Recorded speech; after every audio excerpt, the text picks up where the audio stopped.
Yo, what's up everyone, I'm back again with another video tutorial, and today in this video tutorial we're going to discuss that how can we prevent WhatsApp images from showing up in our gallery.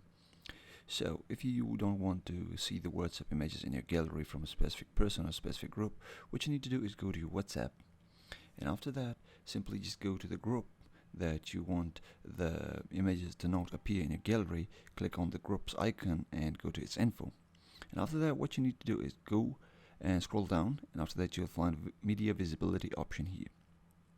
Just click on the media visibility option, and from here just turn it to no, from default yes, and press OK.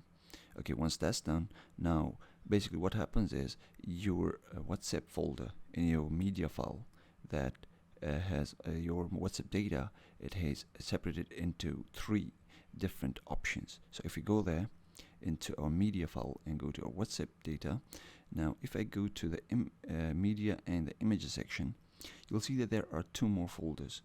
It's private and sent. So basically what will happen is all the data from that group will be stored into the private section, and it won't show up in your gallery, and all the other data will show up in your gallery except that group or that following person. You can do it for multiple groups in person, you can do it for one individual. It depends on your use, but this is how you can fix, or this is how you can stop WhatsApp images from not showing up in your gallery or showing up in your gallery. Both ways it works. So I hope you found this video helpful. Please drop a like, comment and subscribe for more videos like this one. See you in the next one.